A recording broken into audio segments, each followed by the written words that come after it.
یہ جو جگہ ہے نا، ان جگہوں کی بڑی امپورٹنس ہے. یہ سارے کا سارا محلہ بنی ہاشم ہے، یہ سارے کا سارا.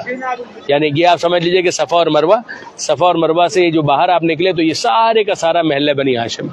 یہ کتنا امپورٹنٹ ہے، یہ اتنا امپورٹنٹ ہے کہ آپ یہ جو مروہ کی پہاڑی جہاں پر ختم ہوگی، صفا یہاں پر ہے تو مروہ آپ اندازہ کر سکتے ہیں. مروہ کی پہاڑی کے سامنے جو پول آپ کو نظر آ رہا ہے نا، اس پول کو آپ سمجھ لیجئے کہ یہ جناب خدیجہ کا گھر تھا، یہ جناب خدیجہ کا مکان تھا، یہ جناب خدیجہ کا گھر تھا. اور جناب خدیجہ کا گھر بہت امپورٹنٹ گھر تھا. یعنی پیغمبر اکرم شادی کے بعد جناب خدیجہ کے گھر میں منتقل ہوئے. اس کا مطلب کیا ہوا؟ پیغمبر اکرم، آپ نے مشہور سنا ہوگا کہ پیغمبر اکرم کی عمر کتنی تھی؟ 25 برس شادی کے موقع پر. اعلان رسالت کب کیا پیغمبر اکرم نے؟ 40 برس. اس کا مطلب 15 سال یہاں پر پیغمبر گزار چکے تھے جب اعلان رسالت کیا. اور جب اعلان رسالت کیا تو پیغمبر اکرم یہیں پر رہا کرتے تھے.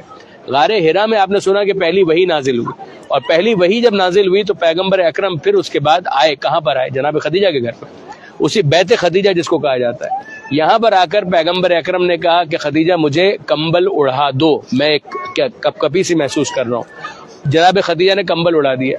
اس موقع پر یا کسی موقع پر سورہ مدثر کی ابتدائی آیتیں نازل ہوئی، یا ایھا المدثر قم فانذر وربک فکبر وثیابک فطہر. اے کمبل کے اوڑھنے والے، کھڑے ہو جائیے، انذار کیجئے، لوگوں کے درمیان اپنے رب کی کبریائی بیان کیجئے، لوگوں کو ڈرائیے، ان کو بتائیے ان کی ذمہ داریاں، اپنے لباس کی طہارت کا خاص اہتمام. یہ ساری باتیں جو قرآن کی آیتیں ہیں، مگر یہ قرآن کی آیتیں نازل کہاں پر ہو رہی تھی؟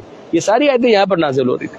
جو آپ سنتے ہیں یا ایھا المزمل قم اللیل الا قلیلا، اے چادر کے اوڑھنے والے، راتوں کو قیام کیجئے، تھوڑا آرام کیجئے. نصفہ او انقص منہ قلیلا او زد علیہ ورتل القرآن ترتیلا. آدھی رات یا آدھی رات سے کچھ کم یا آدھی رات سے کچھ زیادہ. یہ ساری باتیں کہاں کی ہیں؟ یہ ساری باتیں یہاں کی ہیں.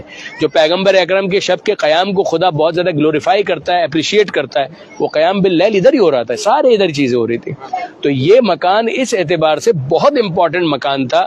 اور سنیے، بیت خدیجہ کے اندر وحی کتنی نازل ہوئی کوئی حساب نہیں. قرآن مجید کا بڑا حصہ یہیں پر نازل ہوا.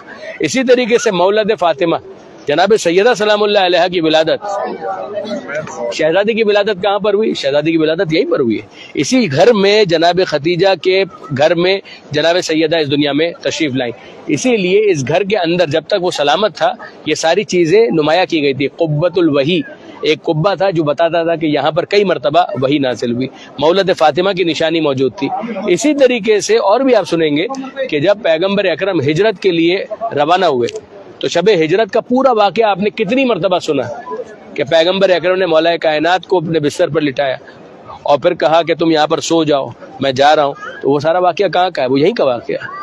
وہ ساری رات جو پہرا دینے والے پہرا دے رہے تھے، وہ واردات کرنے والے انتظار کر رہے تھے کہ صبح ہوگی تو ہم حملہ کریں گے، یہ سارا واقعہ کہاں کا ہے؟ وہ سارا واقعہ یہیں کا ہے. جو مولا سے سوال کیا کہ محمد کہاں ہے تو پیغمبر اکرم کے بارے میں مولا نے یہ کہا کہ کیا میرے سپرد کر کے گئے تھے.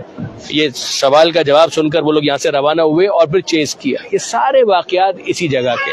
اسی وجہ سے اس گھر کے حوالے سے بڑی سینکٹیٹی تھی. پیغمبر اکرم کا مولد جو آگے آپ دیکھیں گے، اس کے بعد دوسرا اہم مقام یہ تھا کہ جس کے بارے میں رسول جعفریان صاحب نے اپنے کتاب کے اندر لکھا ہے کہ یہاں کے میئر نے بہت کوشش کی کہ کسی طریقے سے ان دو مکانات کے منہدم ہونے کے آرڈرز کو رکوایا جا سکے. بڑی فیلڈ تو یہاں پر بہت ہی اہم مقام. اگر آپ اکیلے سب تو جا نہیں سکیں گے، لیکن اگر اکیلے آپ کو موقع ملے تو وہاں جا کر 2 رکعت نماز پڑھنے کی کوشش ضرور کیجیے گا. وہاں نہ جا سکیں تو قریب، اس لیے یہ طے ہے کہ یہاں پر مولا کائنات پیغمبر اکرم جناب سیدہ جناب خدیجہ ان سب کی عبادتوں کا یہ مقام، اور جس کو پروردگار عالم نے قرآن مجید کے اندر بہت گلوریفائی کیا ہے. ٹھیک ہے جی. اب یہاں سے ہم تھوڑا سا آگے بڑھیں گے. البتہ کچھ اور باتیں بھی سن لیجئے. میں نے آپ کو ایک میپ شیئر کیا ہے، اگر آپ لوگوں نے دیکھا ہو نا کہ ایک میپ میں نے آپ کو شیئر کیا ہے، اس کے اندر یہ سارا اسٹرکچر نقشے کے ذریعے سے سمجھایا گیا ہے. اس کے مطابق جناب خدیجہ کا مکان اس طرف تھا اور تھوڑا سا اس طرف نہیں بلکہ ٹھیک ٹھاک اس طرف ابو سفیان کا گھر تھا. تو ظاہر ہے کہ وہ زیارت کے عنوان سے تو نہیں لیکن تاریخی مقام کے عنوان سے. آگے بڑھیے.